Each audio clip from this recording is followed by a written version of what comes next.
I'd like to call the August 19th, 2025 City of LaPorte Board of Public Works and Safety meeting to order. We'll begin with the Pledge of Allegiance. Che Ullman, if you will lead us, please. Allegiance to the flag of the United States of America and to the republic for which it stands, one nation, under God, indivisible, with liberty and justice for all. I got dizzy there for a moment. Roll call. Member Romine? Here. Mayor Dermody? Here. Member Kosher? Here. All present. May I have a motion for the approval of August 5th, 2025 minutes? Motion. Second. All in favor? Aye. Motion passes. Public comment, I do not have anything here. Online, yeah, we're a little delayed on the streaming, so. There were a couple that wanted to comment last night after the meeting, of course, but we're always accessible and available during the meeting if people would like to comment. Chief Drangmeister, new police officer swearing in. Great way to start. Yes. And I like the new look, by the way, I must admit, that's. Good morning. I have a new officer as of today. He's going to be swearing in and invite Stephen Bateman up. All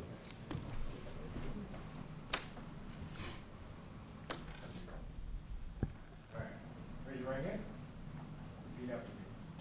I, Stephen Bateman, I, Stephen Bateman, do solemnly swear that I will, do solemnly swear that I will, to the best of my ability, to the best of my ability, preserve, protect, and defend preserve, protect, and defend the laws of and Constitution the laws and the Constitution of the state of Indiana, of the state of Indiana, and I will, and I will, to the best of my ability, to the best of my ability, faithfully execute the position faithfully execute the position of police officer for the city of LaPorte, Indiana. of police officer for the city of Indiana. Indiana. So help me God. So help me God. Congratulations. Thank you.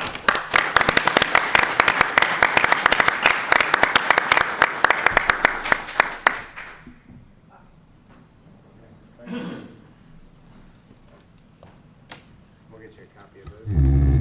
Whoops. Congratulations. Yeah, thank you so much.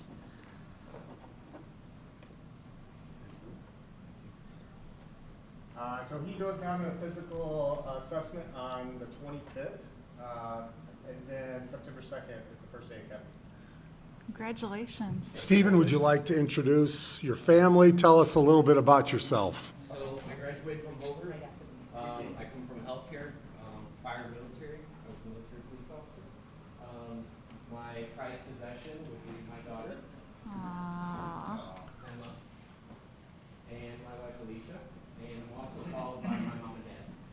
Oh, absolutely. Absolutely, we'll get out of it. And then we're gonna get one.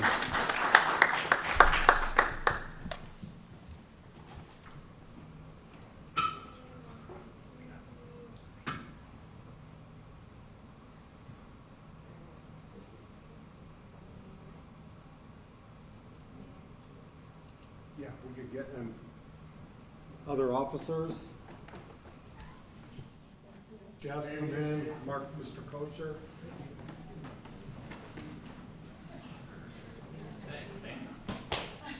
Nice to meet you, sir.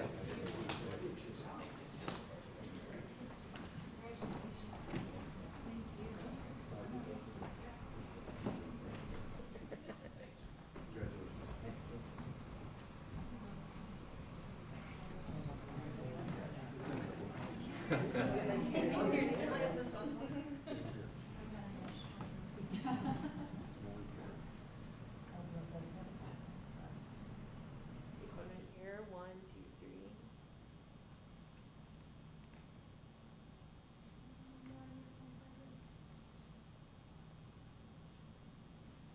Thank you.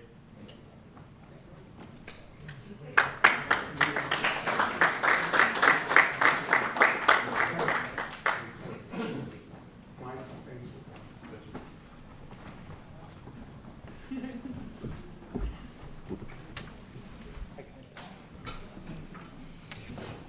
surprised Brian wasn't here, Mr. Chalmers. He's always here. Yeah. Good luck. Clerk Treasurer Parthone. Okay, we've got August 15th civil city payroll in the amount of $575,325.50. I move we approve the civil city payroll. Second? Motion and a second. Discussion. All in favor? Aye. Excuse me. Motion passes. Civil city claims in the amount of $1,192,120.79. I move we approve the civil city claims. Second? Discussion. All in favor? Aye. Aye. Motion passes. Sewage claims in the amount of $705,402.91. I move we approve the sewage claims. Second? Motion and a second. Discussion. All in favor? Aye. Motion passes. And then finally, water claims in the amount of $305,053.63. I move we approve the water claims. Second? Discussion. All in favor? Aye. Aye. Motion passes. Also for board approval, in front of you, you have a national opioid settlement from Purdue and the Sackler family. This settlement allows us to be part of the settlement participation package. You have to opt in, so asking for board approval to opt into that settlement.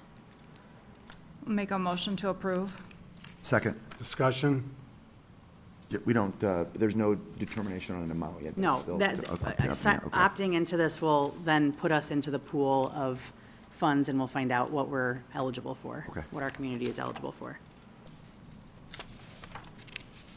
All in favor? Aye.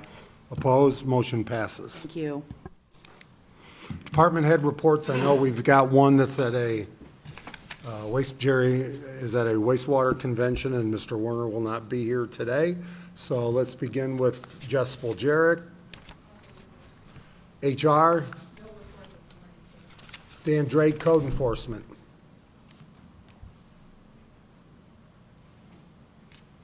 Morning, Mayor. Board. Good morning. We've been working with rental properties and landlords. We've condemned 2 houses this past week for substandard living conditions.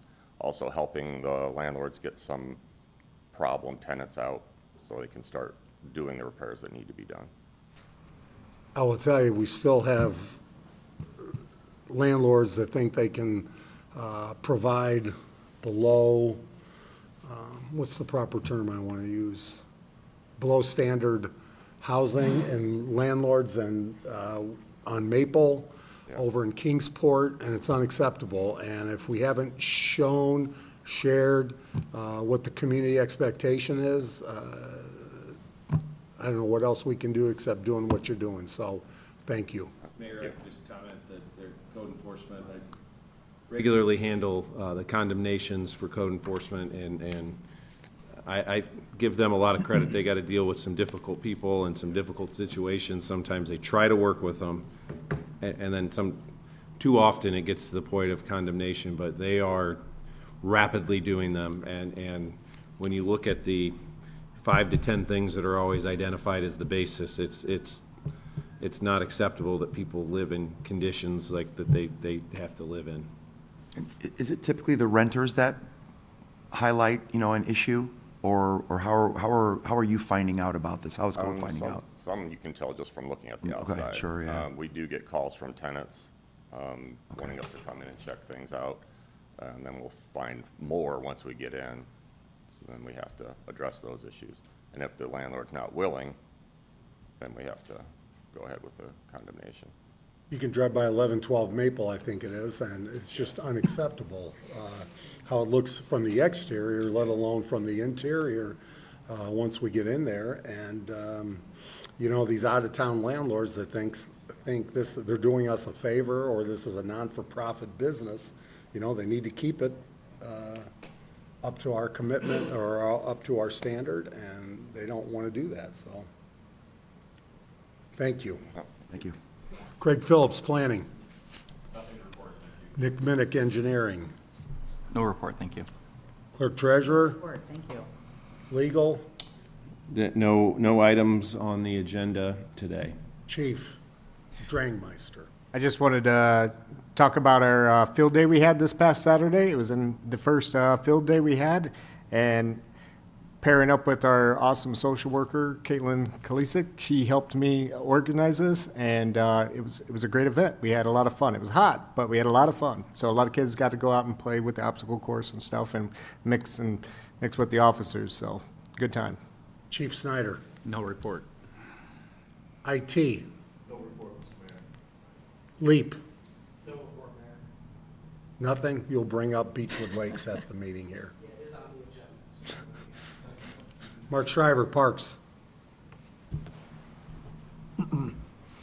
Morning. Good morning. As we're kind of wrapping up summer, we do have a couple big events in the park this weekend. Tour de Laporte takes place. We just want to, first of all, it's a great event. Anybody who wants to get out there and either run or bike, it's for a great cause for the Laporte County Family YMCA and their scholarship fund. So encourage everybody to get out there and participate. But for local residents, make sure you're watching for the bikers, for the runners. Be careful getting in and out of your driveways around Soldiers Memorial Park. Be patient if there's any closures. But just expect if you're going through that area on Saturday morning or Sunday that you might run into a couple closures as it goes through. Also have the Guardian Riders Music Fest, another great cause. They have got their concert going on Saturday at the Dennis F. Smith Amphitheater in Fox Park. Something else to get out and enjoy. We also have a big concert Saturday at the Civic Auditorium. I'll highlight a few things we have coming up there. This Saturday we have country singer David Nail, recording artist, has a number of top 10 hits, Grammy nominated, coming into town, so we're hoping to have a great crowd for that one. September 27th, Ohio Valley Wrestling returns. October 10th, Tennessee Whiskey, which is the Chris Stapleton tribute. They're along with the Eric Carr tribute. A number of people will remember that concert that was here a couple years ago. Went over real well.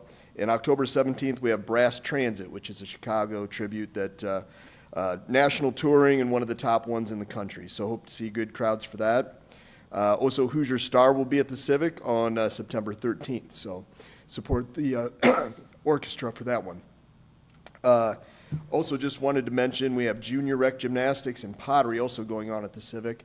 So lots of going on in that facility, and you can follow everything on LaporteCivicAuditorium.com. Thank you. Thank you.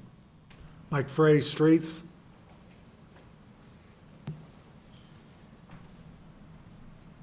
How are you guys doing this morning? We're Good. be crack sealing this week, patching, trimming trees, and sign replacement. And Dean White came last evening to the council meeting. I think you're aware of the sign. Yeah, Okay, that'll be taken care of after here. perfect. Mike, did you have many trees down last night? No. Wow, That's great, that was a tremendous amount of rain. Okay. maybe because we've removed so many. All right, those department heads that do not have business before the board, go have a great day. New business, ticket appeal.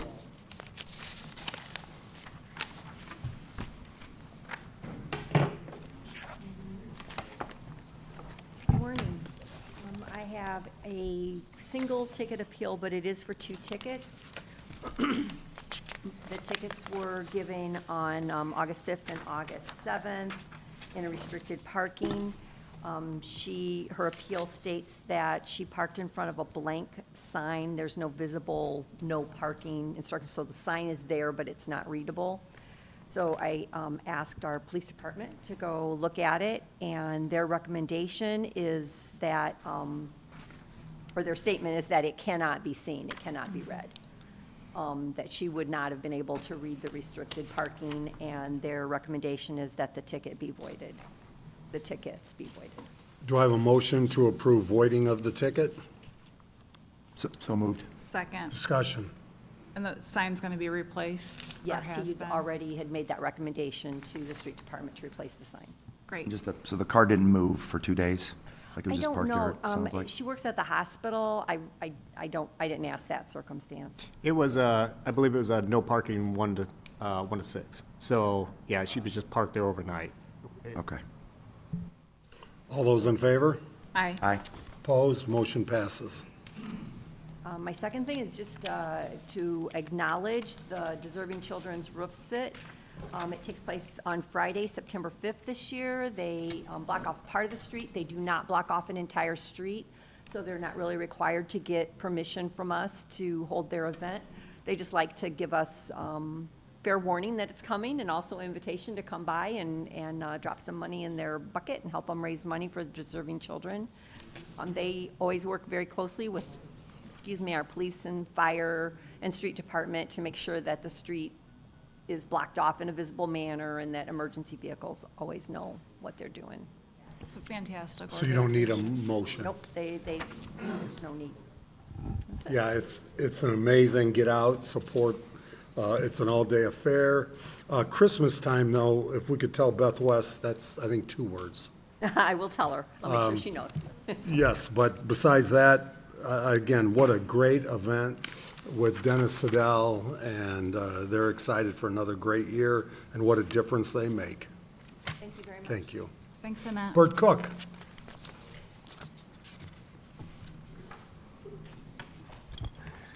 Good morning to the Board of Public Works. Bert Cook, Executive Director of the LaPorte Economic Advancement Partnership. Happy to be able to present to you the development agreement for Beechwood Lakes. So this agreement that you would have received in your packet may look different than what you typically see, and I'll highlight that, the fact that this is an agreement with the Redevelopment Commission, but as a matter of practice, we're presenting this to both the City Council and the Board of Public Works as well, just to make sure that everyone is on the same page and that we're, clearly communicating on this exciting project. It is the development that we call Beechwood Lakes, which is the acreage that was given to the city adjacent to Beechwood Golf Course. We've been working on this for the better part of 3 years now, trying to find the right developer. The property did go out for bid. We did receive 1 bid, which is the partnership that will potentially be signing this agreement if it's approved by the city. It is John Kovchek and Redstone Homes. They've been doing some work in adjacent to the Thomas Rose Industrial Park in Hunter Woods. This would be a second development for them here in LaPorte. About a $30 million capital investment when the property is completely built. 75 single-family homes, 15 of which are executive-level homes along the golf course. The other 60 are, again, single-family homes, but on the interior of the development, a little bit denser, a little bit smaller, more moderately priced homes. And then 47 townhomes as you get closer to Monroe Street. Craig mentioned at the council meeting last night, which I thought was a really good point, that provides a really nice step down in terms of use of property, going from commercial along Monroe, then to the townhomes, then to denser single family, and then executive level homes, and then the golf course. The agreement itself is long, and hopefully you had a chance to kind of peruse it, but I'll highlight some of the important parts that I think are most relevant for our discussion today. The incentive package that goes along with this is centered around the infrastructure that has to be put in place. So the developer is responsible for putting all of this infrastructure in. That's water, wastewater, stormwater, and roads. It's a really important component of this. They're going to pay $1,865,000 for the land. We are going to escrow those dollars, and they're going to be able to receive reimbursement for the infrastructure they put in place. So they'll start with being able to draw down on those escrow dollars that they purchased the land for after completion of the infrastructure, after it's constructed. Additionally, then they will have access to $3,955,000 in potential developer financing or a bond that they will sell to be paid or the debt to be serviced with their property taxes after those properties are either built or sold, depending on it, whether it's the townhomes that they will continue to own and rent, or the single-family lots that they will potentially either build and sell, or could contract with other local custom home builders to have homes built on as well. And so the This agreement severely limits the risk the city would have. All of the risk is on the developer. We are not taking on additional debt. I highlighted that at the council meeting last night. I'll continue to make that point this morning, that this is not when sometimes people in the community will mistake a project like this for city debt. That is not what this is. The developer is taking on all of the risk and the debt associated with this project. Our estimates call for a fairly wide range of cost associated with this infrastructure, kind of ranging from the low end of 3 million to the high end of 5.5 million. And those are basically today's dollars. We fully acknowledge that those costs continue to rise, right? We see that each and every day. But with the developer financing this infrastructure, the fact that this is a 20-year, this TIF district, or the two TIF districts will have a 20-year life, the time value of money, plays a major part in this as well. The two different TIF districts, one is the residential TIF district that will encompass the single-family homes, and then there's a second traditional commercial TIF district that will encapsulate the townhome portion of the development. I think the only thing I might have missed that I'll just mention briefly, Redstone Homes, which is the general contractor here, has extensive experience building in golf course communities in the state of Michigan. That was a really attractive piece for us. Treetops Development up in Michigan was one that they participated in building out the residential piece of that, and so we think they're well positioned to build this development. Happy to answer any questions you might have, but just as far as the plan goes, the City Council passed this unanimously last night. We would hope that the Board of Public Works would be supportive as well, and then we will present the final time at the Redevelopment Commission meeting next week for the final approval of this development agreement. Just in addition to this, Clerk Treasurer Porte, if you could, you mentioned city debt, and I think with our Board of Works group here, plus the media here, just if you could clarify how much property tax debt we've taken on in the past 5 years. Since 2020, the only financing we have done that is backed by a tax rate is the refunding or refinance of the 2012 GO bond. That's now called the 2020 GO bond. It saved the city about $250,000 in interest. That's the only property tax-based debt that has happened since 2020. So outside of this one piece, which is really refinancing to save money of a prior bond from 2012. from 13 years ago, Yep, zero public debt. correct. I think where the confusion typically comes in is people hear tax increment financing, and a situation like this where we're allowing a developer to utilize those tools to finance their projects. People hear that and think, oh, that's municipal debt, and that's exactly incorrect in this scenario. This is the developer's financing mechanism to finance the infrastructure improvements that they need to make on the property. And it's truly, it's easily confusing, right? No It doubt is. about that. It So- absolutely is, right. We would just hope that, people would call and ask questions before they, hypothesize with bad information. And in addition to that, Mr. Phillips, if you don't mind come sharing, I think it's important for all of us to be reminded of the range of housing that development is going on in the city right now. Sure. Yeah, we currently have in various stages of completion, housing all across the spectrum, everything from definition affordable and workforce housing, all the way up to these units that were mentioned, the 15 units along the golf course in this development, for example, and some of the townhomes in the vicinity of Fish Trap Lake, for example, that are on the more luxury end, some of those other projects like that. So everything in between, we have in various stages of completion across the city going on right now. So, Thank you. Yep. With that, do I have a motion? Make a motion to approve. Second. Discussion. So that just, so with this payment, that $1 million payment, that goes in escrow, and then the developer can tap that to basically do the infrastructure required for the development. So is that really basically kind of something to hold their feet to the fire? Well, to so complete it's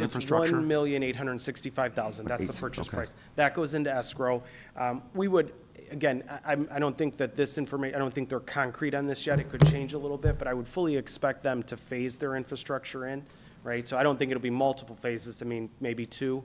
But they'll obviously come up with a plan to build a portion of the infrastructure, because the infrastructure is far more than $1.8 million. So okay. they're going to use those funds immediately to be able to put a portion of this development into construction. They'd like to sell units at that point, be able to start building some of the homes, and then tap into the, the bond that they will sell to finance the rest of the infrastructure. That would be the plan as we stand here today. I think there's a lot of things that could affect that, right? Absorption becomes an important part, but the onus is completely on the developer to get this built as quickly as possible, because until they build these homes and they generate the property taxes, they don't have a mechanism by which to see reimbursement outside of the 1.865. Right, okay. No, I think it's really nicely structured. I'll give the mayor a lot of credit. This, these negotiations are always complex, and we've been working on just trading, language here for about 4 months. But one of the points that I think the mayor was adamant on as we went into these negotiations was, limiting the city's risk on this, right? We've got a lot of projects on the docket right now, and with that comes this ability to be more aggressive in terms of our negotiation, and so we've done that in this case, and the developer is shouldering all of the risk here. Yeah, no, it's really well done, right? Limit the city risk, but yet have the appropriate incentives for the developer to move relatively quickly. And I do like the fact that almost so, I think it looks like, so basically kind of along the golf course, those, let's call them maybe more like luxury home sites, and incorporates the two existing homes, right? Looks like okay. And then it goes to townhomes kind of on maybe the Boyd section, and then the section that's closer to Monroe. Correct. And then in between kind of call it a middle area in terms of sort of cost or luxury versus sort of townhomes, that kind of thing? Yeah, Is that well, what it I is? think that's exactly right, and I Okay. think it will, one of the things that I like as well is the homes in the middle, which are, market rate, single-family homes on smaller lots. At council, there's always been some question about density, because we don't typically see maybe that density here. That's a change, right, in the market, and it's somewhat due to the fact that the infrastructure is so costly. You have to find density in order to make the project pencil from a developer perspective. But there's a secondary advantage to that. It's going to provide options for people who, may not have had the opportunity to live on a golf course otherwise because of that price point. Because the density is a little more aggressive, the price point for those homes goes down a little bit, and they're probably more accessible for more of the population. And so the access from Boyd, and then the access from Monroe, will those both happen at the same time? I guess I always envision Boyd, but Yeah, I can't answer that, Nick, and I don't know if we would be speculating, but in either scenario, but I think it's something they're considering right now. Do you have a guess as to what they would do there? We've looked at both ways and tried to identify with the developer what the right phasing is, because depending on their schedule and how utilities need to be constructed, it may make sense to have like construction access and then regular access off of Boyd, and then build that into full access, just to keep construction and residents as houses go up a little bit separate, since it will be a phased project. So it's not final yet, as this is the start of a development agreement, and there's still, a little ways to go, so.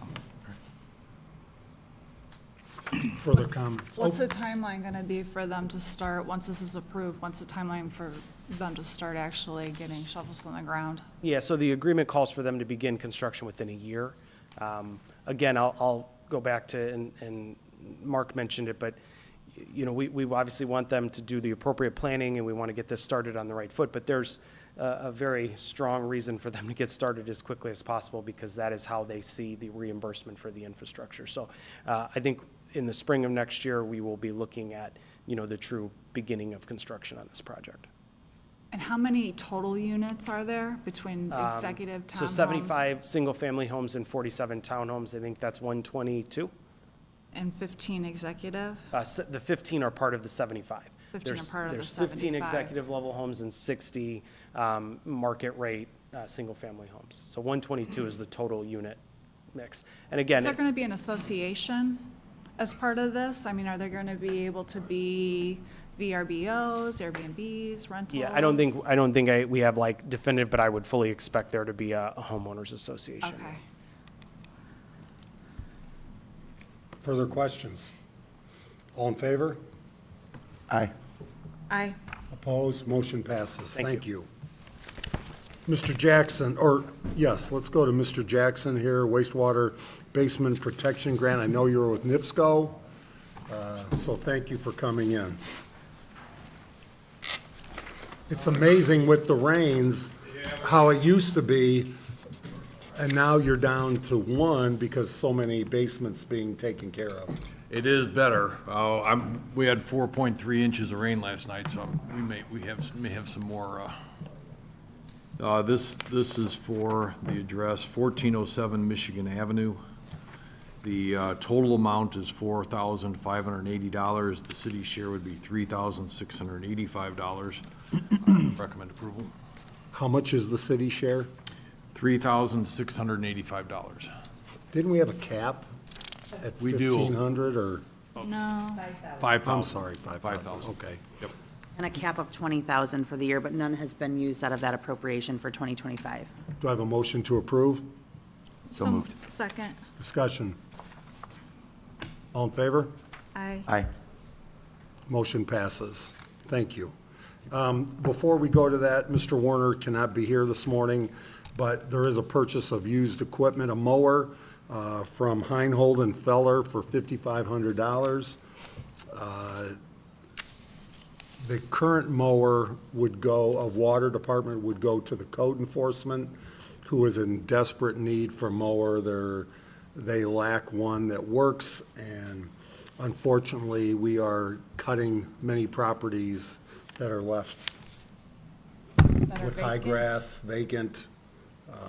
And this is as much as a problem for Water Department, it is for code. And they're getting pressure from the administration to cut more grass, so they don't have the equipment to do so. So would I have a motion to approve the purchase of a Heinhold and Feller, from Heinhold and Feller, a mower for $5,500, so that in turn, the Water Department can turn it over, their current one, over to code? I would make that motion. Second. Discussion. So if code is mowing for vacant properties that are, I assume, landlords? Are they landlords or owned by The the city majority, or? no, they're people that have left, walked away from their mortgage, Up walked away for- from their home, Up for a tax sale, potentially? eventually, but in the meantime, the grass, the weeds, It's not appealing. correct. No curb appeal. I was just thinking, because if it's, And we are billing people, the collection is, On the property? yes, but someone sometimes walks away from the difficult to mortgage, it's get. probably, okay. That's what I was thinking, is like, let's charge for that, Yes. if possible. Oh, we do. Yeah. Okay. The collection on the other end is the problem, Yeah. so. Yeah. All in favor? Aye. Aye. Opposed? Motion passes. Nick Minnick, love the sidewalk program. We were able to open, we did formal quotes, we opened them publicly on Friday. Tucker did a great job. I think he sent it out to about 9 different contractors locally that could do that work. We did receive 4 quotes one was from M5 Construction, Pavey Excavating, Milestone, and Reith Riley. The lowest bid was $56,775, and that's right in line with his estimate on the project.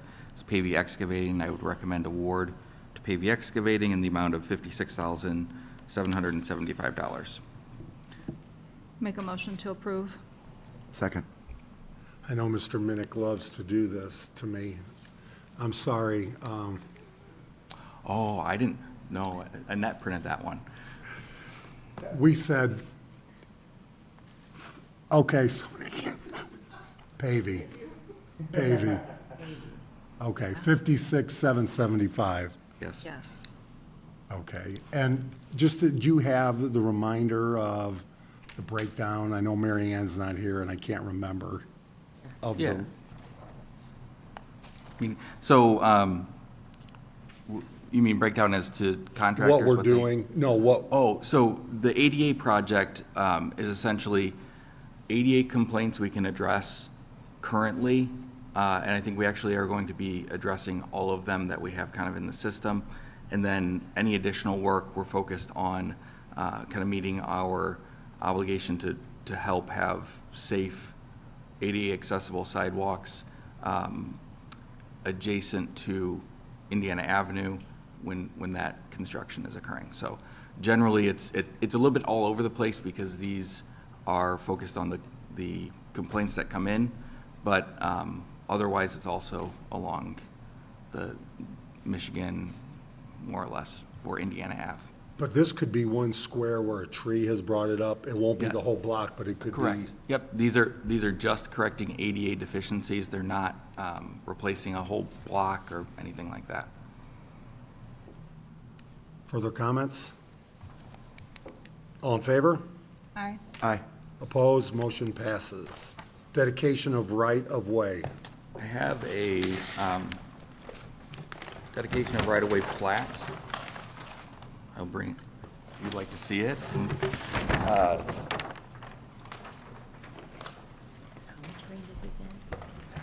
This is on.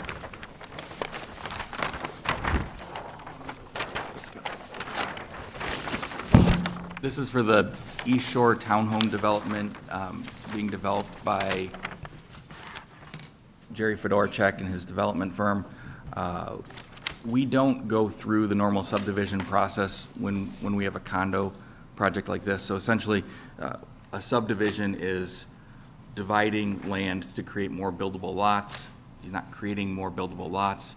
So where we would do a full plat and subdivision for other types of development where you're creating new lots, the way we can accept right-of-way, which would be the road going into that development, would be through approval by the Board of Works. So we have a plat, which is a dedication of the right-of-way, essentially to give access to that development. Also will have utilities in it, everything, and it's designed so that it potentially can go further into the next property if necessary for any future development opportunity as well. So the current buildings, retail buildings that are there across from HFL, Yes. is Lily Pad Lane right there where the buildings stop?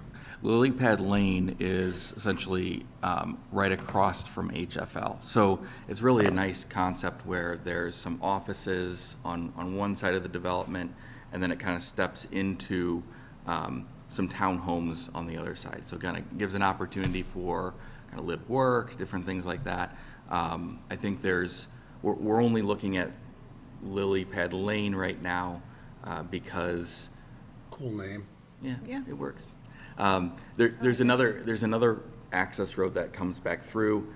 There's some flexibility in that, so depending on how well the townhomes sell, there's still an opportunity to maybe do a little more commercial or a little more residential, depending on what really fits there. And it's kind of nice to have this mix in that area where it's close to a trail, it's close to businesses, it's got some nice views of Fish Trap Lake, and it's a great project, so. But it's undecided whether it'll be homes or business?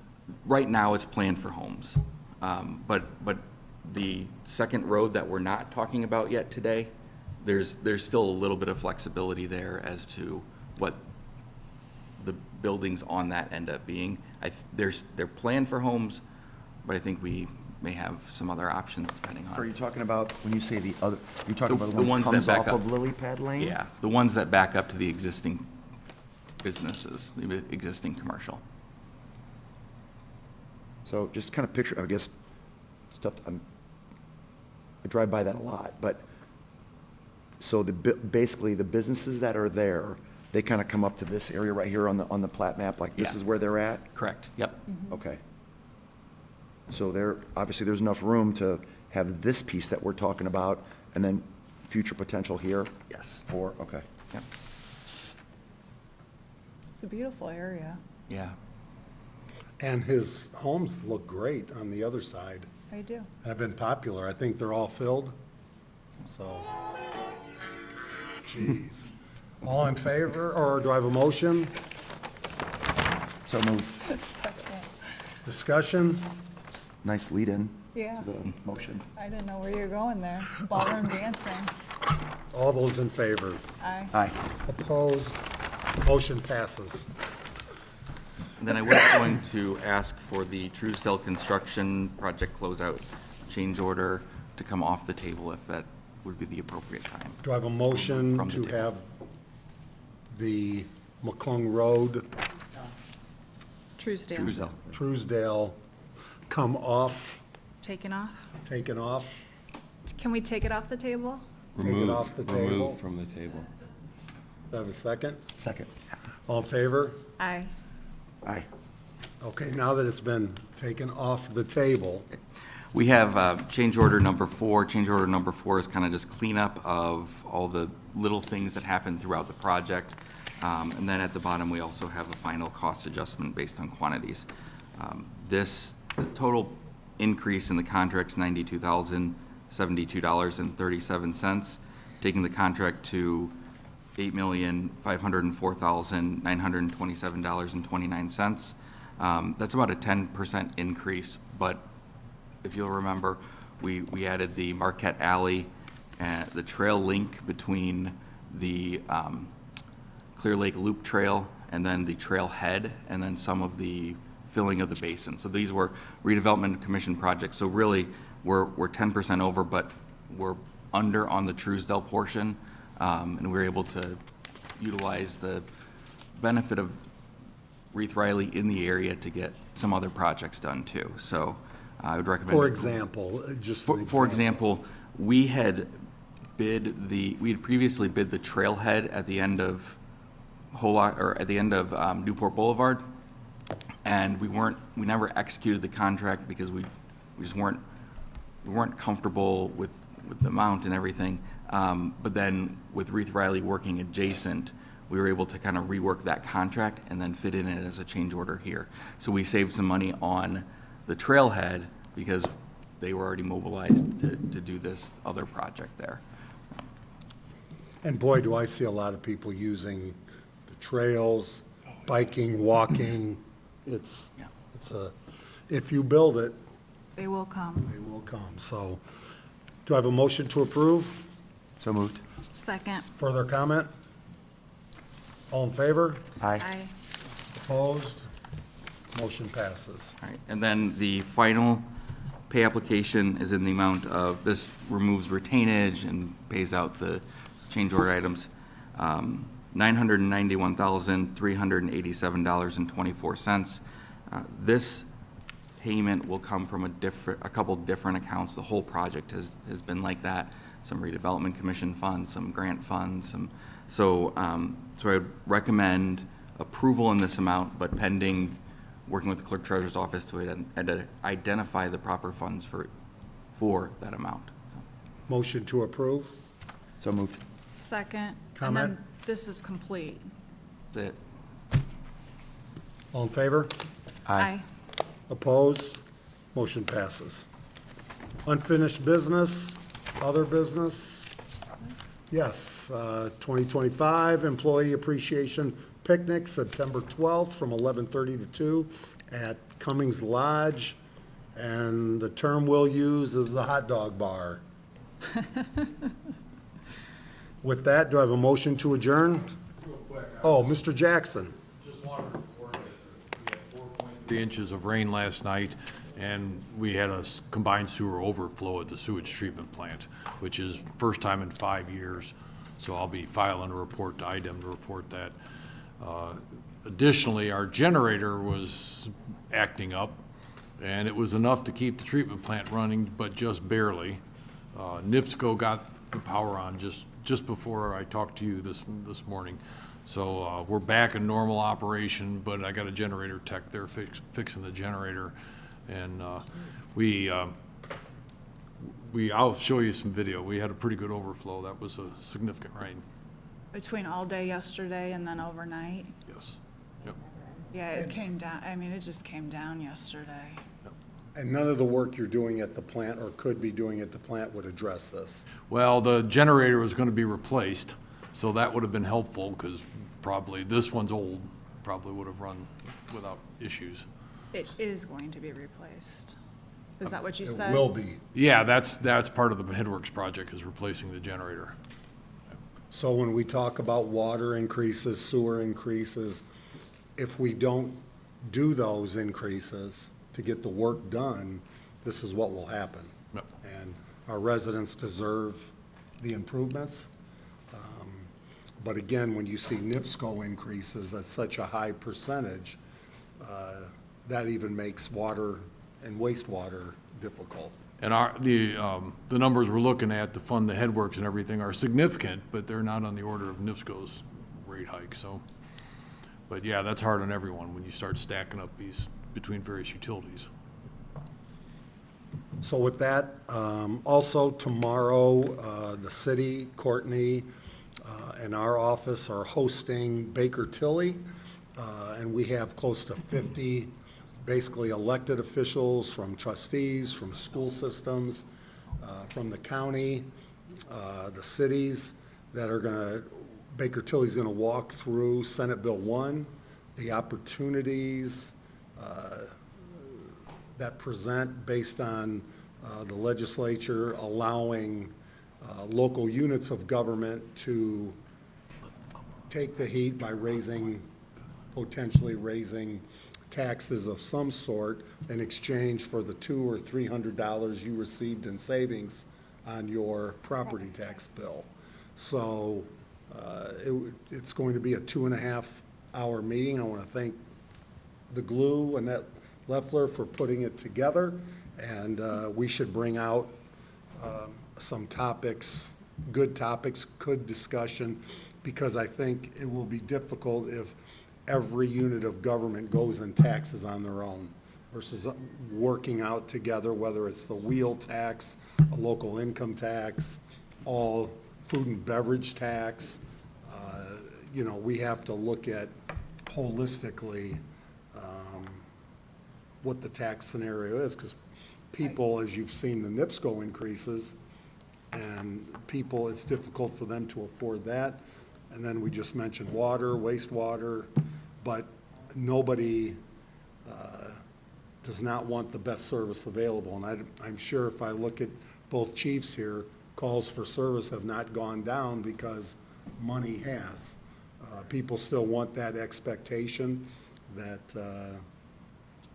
you know, fires happen and crime happens.